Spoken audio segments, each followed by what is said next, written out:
رات کے 3:10 ہو چکے ہیں اور بس میں اس وقت بیٹھا ہوا ہوں.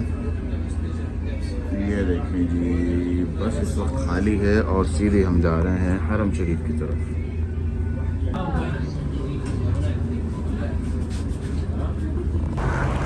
السلام علیکم ورحمۃ اللہ وبرکاتہ. میں حافظ عبداللہ مکی. امید کرتا ہوں آپ سب خیریت سے ہوں گے. آج ہے جی شب بارات اور ٹائم آپ نے دیکھ لیا 3:10 سوا 3 بجے کا ٹائم ہے تقریباً, اور میں پہنچا ہوں حرم شریف کے بالکل نزدیک. میں اس وقت جان بوجھ کر آیا ہوں تاکہ پتہ چلے کہ آج کی رات کا جو اینڈ ہے وہ کیسا ہوتا ہے, کیونکہ نارمل مغرب کے بعد عشاء کے بعد بہت زیادہ رش ہوتا ہے, بہت زیادہ رش. لیکن اس وقت پوزیشن کیا ہے یہ حرم شریف جا کے پہنچنے کے بعد پتہ چلے گا کہ حرم شریف کی کیا پوزیشن ہے. لیکن حرم شریف پہنچنے سے پہلے ہم تھوڑی سی معلومات لے لیں کہ شب برات ہوتی کب ہے. تو شب برات ہوتی ہے لیلۃ النصف من شعبان. شعبان کی جو درمیانی رات ہے وہ ہوتی ہے شب برات. مطلب 14 تاریخ شعبان کی ہوتی ہے, اس کی مغرب کی اذان ہونے کے فوراً بعد سمجھ لیں کہ آپ شب برات میں داخل ہو چکے. تو آج ہے 14 تاریخ گزر چکی اور صبح ہے 15 تاریخ, مطلب مغرب کے بعد ہم شب برات میں داخل ہو چکے تھے اور اس وقت شب برات ہی چل رہی ہے. دیکھیں عمرہ زائرین جو ہے عمرہ ادا کرنے کے بعد حرم شریف سے واپس آ رہے ہیں. یہ دیکھیں ماشاءاللہ گروپ ہے, پورے کا پورا گروپ. حرم شریف سے واپسی پہ میں دیکھ رہا ہوں کہ ماشاءاللہ کافی رونق ہے, کافی لوگ حرم شریف سے واپس آ رہے ہیں. اس وقت واپسی کا کافی سارے لوگوں کا جو ہونا ہے وہ ایک عام بات نہیں ہے, کیونکہ نارملی طور پہ یہ تو 3 بجے کا ٹائم ہے. 3 بجے اتنی زیادہ عوام نہیں ہوتی, لوگ سو رہے ہوتے ہیں اپنے اپنے ہوٹل میں. لیکن میں یہ دیکھ رہا ہوں کہ زیادہ تر جو آ رہے ہیں وہ احرام میں آ رہے ہیں, مطلب عمرہ ادا کرنے کے بعد حرم شریف سے واپس آ رہے ہیں. اب وہاں جا کے حرم شریف جا کے اندر داخل ہو کے پتہ چلے گا کہ کیا پوزیشن ہے حرم شریف کے اندر کی. ٹائم میں آپ کو دوبارہ دکھا دیتا ہوں. یہ دیکھیں 3:25 ہو چکے ہیں اور یہاں پر حرم شریف کی جو پوزیشن ہے وہ ہے جی آپ سب کے سامنے. یہ دیکھیں کافی پر رونق ماحول ہے. اس وقت 3:25 ہو چکے ہیں اور یہ ہے جی پوزیشن حرم شریف کے باہر کی. یہ پوزیشن صرف اس وجہ سے ہے کیونکہ آج ہے شب برات. اگر عام دن ہوتے اور ہم اس وقت یہاں پر حرم شریف کے قریب آتے, یہاں پر آتے, تو ہمیں یہ رونق نہیں ملتی. یہ جو رونق آپ دیکھ رہے ہیں وہ دیکھیں دور تک یہی پوزیشن ہے. ماشاءاللہ تبارک اللہ. حجاج کرام عمرہ زائرین جو ہے اپنا عمرہ ادا کرنے کے بعد واپس آ رہے ہیں اور کافی جو عمرہ زائرین ہیں وہ حرم شریف کی طرف جا بھی رہے ہیں. یہاں پر آپ دیکھیں کنگ عبدالعزیز گیٹ کے سامنے کی جو پوزیشن ہے, یہاں پر یہ رش آ رہا ہے جو حرم شریف سے باہر نکل رہے ہیں.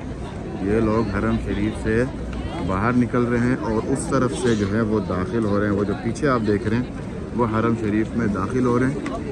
یہ دیکھیں ماشاءاللہ تبارک اللہ, بہت زبردست, بہت زبردست. یہاں سے میں اب داخل ہونے لگا ہوں. یہاں سے دیکھیں میں داخل ہوں گا اور کوشش کروں گا مطاف میں داخل ہونے کی, تاکہ مطاف کی بھی پوزیشن دیکھی جائے کہ عمرے کی کیا پوزیشن ہے.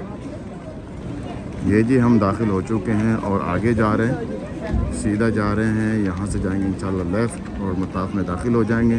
اس طرف اگر آپ دیکھ رہے ہیں یہ وہ لوگ ہیں جو واپس آ رہے ہیں. حرم شریف میں داخل ہو چکے ہیں اور یہاں سے سب کو لیفٹ بھیجا جا رہا ہے. اب لیفٹ جا کے پتہ چلے گا کہ ہم مطاف میں داخل ہوتے ہیں یا نہیں, یہ تو آگے جا کے پتہ چلے گا. یہ جو گراؤنڈ فلور ہے بالکل خالی کیا ہوا, یہاں پر کوئی عمرہ نہیں ہو رہا, کوئی بھی نہیں ہے. سب کو نیچے بھیجا جا رہا ہے یہاں سے. یہ دیکھیں سب کو نیچے یہیں سے بھیجا جا رہا ہے. اب مطاف میں داخل ہونے لگیں گے. ماشاءاللہ تبارک اللہ. میں حرم شریف میں بلکہ مطاف میں داخل ہو چکا ہوں, خانہ کعبہ کے بالکل قریب. اور میں سوچ رہا تھا کہ کافی رش کم ہو چکا ہوگا, بہت آرام سے, بہت آسانی سے طواف ہو جائے گا, بہت آسانی سے جو ہے صفا مروہ ہو جائے گا. لیکن ابھی میں آپ کو دکھاتا ہوں کہ پوزیشن کتنی زیادہ ٹائٹ ہے اور ٹائم کتنا زیادہ ہو چکا ہے. واہ, مطاف کی پوزیشن یہ ہے جی آپ کے سامنے. یہ دیکھیں ماشاءاللہ مطاف فل ہے, فل. اور اس طرف کچھ لوگ بیٹھے ہوئے ہیں جو نفل ادا کر رہے ہیں یا نماز ادا کر رہے ہیں. لیکن باقی صحن کی طرف اگر آپ دیکھتے ہیں تو صحن ماشاءاللہ فل ہے. یہ دیکھیں. اور ٹائم کیا تھا میں نے آپ کو دکھایا کہ 3:30 بجے کا ٹائم.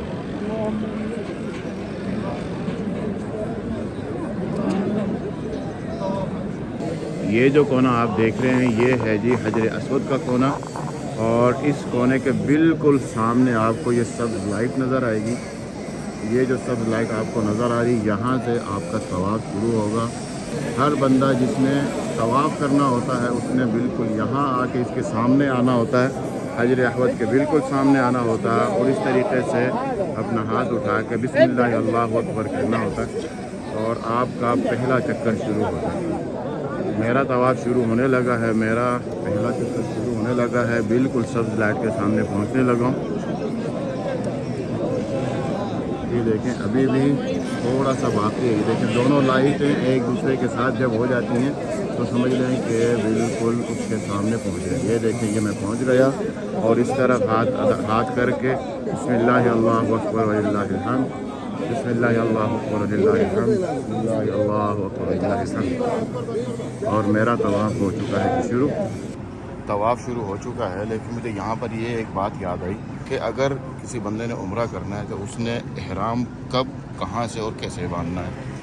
اگر آپ اپنے ملک سے آتے ہیں تو آپ کو میقات سے احرام باندھنا ہے. مطلب میقات سے پہلے آپ کو نیت کرنی ہے. جیسے کہ اگر آپ جہاز میں ہیں اور جہاز میں اعلان ہو جاتا ہے کہ بھی ہم حدود میں داخل ہونے لگے ہیں، میقات میں داخل ہونے لگے ہیں، تو اپنا احرام باندھ لیا جائے. تو اس طریقے سے فوراً احرام باندھ لینا چاہیے اور نیت کر لینی چاہیے. اگر آپ احرام کی نیت نہیں کرتے اور مکہ مکرمہ داخل ہو جاتے ہیں تو آپ کو دم پڑ جاتا ہے اگر آپ مسجد عائشہ سے یا کہیں سے بھی حدود حرم سے احرام باندھتے ہیں. اگر آپ حدود حرم میں داخل ہو جاتے ہیں اور احرام آپ نے نہیں باندھا ہوتا، دم سے بچنے کے لیے آپ کو دوبارہ واپس جانا پڑے گا میقات کی طرف. جب تک میقات کی طرف، جیسے کہ مدینہ منورہ کا میقات ہے، جتنے بھی میقات ہیں، میقات الحلیفہ، میقات یلملم، میقات سیل الکبیر، کافی سارے میقات ہیں، کوئی نزدیک ہے کوئی دور ہے، تو آپ کو احرام دوبارہ میقات میں جا کے باندھنا پڑے گا. اور اگر آپ یہاں پر مکہ مکرمہ داخل ہو چکے ہیں، آپ نے ایک دفعہ احرام باندھ لیا ہے، آپ دوسری دفعہ احرام باندھنا چاہتے ہیں تو آپ کو میقات جانے کی ضرورت نہیں ہے. جب تک آپ مکہ مکرمہ میں ہیں تو آپ مسجد عائشہ سے احرام باندھ سکتے ہیں. مسجد جورانہ سے آپ احرام باندھ سکتے ہیں. مسجد جورانہ کچھ لوگ یہ سمجھتے ہیں کہ مسجد جورانہ جو ہے وہ ایک میقات ہے. نہیں، وہ ایک میقات نہیں ہے. وہ جیسے مسجد عائشہ ہے اسی طریقے سے مسجد جورانہ ہے. آپ وہاں سے احرام باندھ سکتے ہیں، لیکن یہ نہ سمجھیں آپ کہ آپ میقات چلے گئے اور آپ نے میقات سے احرام باندھ لیا. کچھ احباب ایسے ہیں جو کہتے ہیں کہ بھائی مسجد عائشہ سے احرام نہیں ہوتا، نہیں باندھا جا سکتا، یہ مسجد میقات سے احرام نہیں باندھا جا سکتا. یہ ان کا اپنا ایک خیال ہے، لیکن حضور صلی اللہ علیہ وسلم نے حضرت عائشہ رضی اللہ تعالیٰ عنہ کو فرمایا تھا کہ آپ اپنے بھائی حضرت عبدالرحمن کے ساتھ آپ جائیں اور جا کے احرام باندھیں. تو حضرت عائشہ یہاں پر آئی تھی، جہاں پر مسجد عائشہ ہے. حضرت عائشہ کے نام سے مسجد اس لیے منسلک کی گئی ہے کیونکہ یہاں پر آ کے حضرت عائشہ نے اپنا احرام باندھا تھا اور واپس مکہ مکرمہ تشریف لائی تھی اور عمرہ کیا تھا. اسی طریقے سے اگر آپ مدینہ تشریف لے جاتے ہیں، مدینہ سے واپسی میں بھی آپ کو میقات سے ہی احرام باندھنا ہے. مسجد عائشہ یا مسجد جورانہ سے نہیں، کیونکہ مسجد عائشہ اور مسجد جورانہ جو ہے یہ میقات نہیں، حل ہیں، حل کہلاتی ہیں. مسافر کے لیے حل سے احرام باندھنا نہیں بلکہ میقات سے احرام باندھنا ضروری ہے. اگر آپ حل سے احرام باندھ لیتے ہیں مسجد عائشہ سے، مسجد جورانہ سے، اور آپ اپنا عمرہ ادا کر دیتے ہیں، تب آپ کو سمجھ لیں کہ دم پڑ گیا. ہر صورت میں پھر آپ نے دم دینا ہے، عمرہ آپ کا ہو جائے گا. جب آپ احرام باندھ لیتے ہیں اور حرم شریف تشریف لے آتے ہیں تو اس طریقے سے آپ نے اپنا جو داہنا کندھا ہے اس کو اپنے احرام سے باہر نکال دینا ہے، اور جو بایاں کندھا ہے اس کو آپ نے احرام کے اندر ہی رہنے دینا ہے. اور پہلے 3 چکر جو ہیں وہ ہلکے ہلکے سے دوڑنے کے انداز میں آپ نے لگانے ہیں. یہ حضور صلی اللہ علیہ وسلم کی ایک سنت ہے، اس سنت کو بھی زندہ کر لینا چاہیے.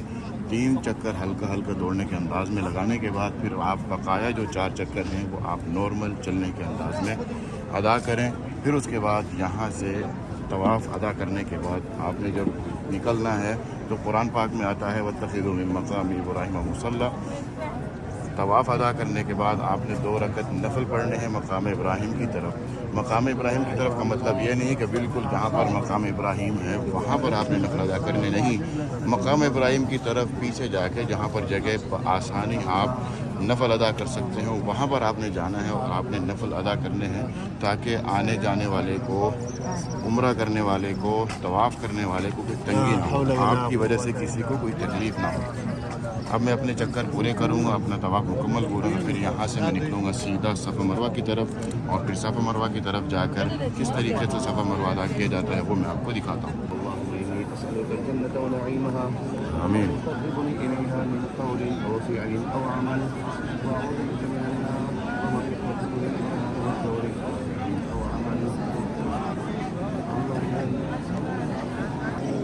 یہاں پر سبز لائٹ پہ آخری دفعہ پہنچ چکا ہوں، یہاں پر بسم اللہ اللہ اکبر پڑھوں گا اور میرا طواف کمپلیٹ ہو جائے گا۔ اب یہاں سے میں نے نکلنا ہے سیدھا صفا مروہ کی طرف، اور صفا مروہ وہاں سے انشاءاللہ شروع کروں گا۔ یہاں سے نکلوں گا، سب سے پہلے نفل ادا کروں گا، یہ ہے جی اس طرف مقام ابراہیم، اور اس طرف یہ ہے جی خانہ کعبہ کا دروازہ الملتزم، اور یہ ہے جی حجر اسود، ماشاءاللہ تبارک اللہ۔ یہاں سے مقام ابراہیم کے پاس ہم نفل تو ادا نہیں کر سکتے، دیکھیں کتنا رش ہے، اس لیے مجھے نکلنا پڑے گا سائیڈ کی طرف، وہاں سائیڈ پہ جہاں پر جگہ میسر ہوگی نفل ادا کرنے کے لیے وہاں پہ ادا کروں گا۔ یہ دیکھیں یہاں پہ آ گیا ہوں، تو پیچھے کی طرف اگر ہم دیکھیں مقام ابراہیم ہے، یہ ہے مقام ابراہیم، اور یہاں پر نفل ادا کرنے کے لیے جگہ میسر کی ہوئی ہے، رش سے ہٹ کے یہاں پر نفل ادا کرنے چاہیے۔ اور یہ جی نفل ادا ہو چکے ہیں، اب یہاں سے میں نکل رہا ہوں سیدھا صفا مروہ کی طرف، صفا مروہ ادا کریں گے، پھر انشاءاللہ ہمارا عمرہ جو ہے وہ کمپلیٹ ہو جائے گا، پھر صرف اور صرف بال کٹوانے باقی رہ جائیں گے۔ یہاں سے جی ہمارا صفا مروہ کا جو راستہ ہے وہ یہاں سے شروع ہو جاتا،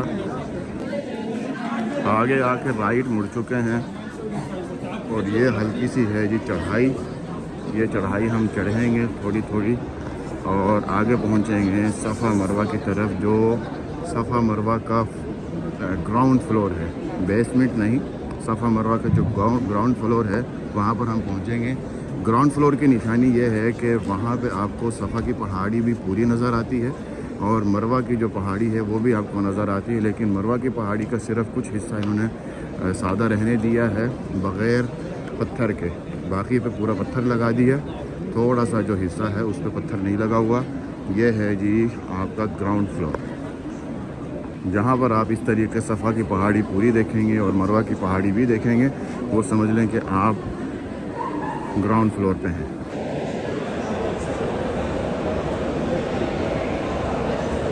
یہ ہے جی صفا کی پہاڑی، ہم صفا کی پہاڑی کے بالکل پاس ہیں، یہاں سے بہت کلیئر نظر آتی ہے صفا کی پہاڑی سے، اور یہ وہی پہاڑی ہے جہاں سے دابۃ الارض نکلے گی، دابۃ الارض اسی پہاڑی سے نکلے گی، جو جس کے پاس مہر ہوگی کافر اور مسلم کی، وہ علامت ساعہ میں سے، قیامت کی علامات میں سے ایک علامت ہے۔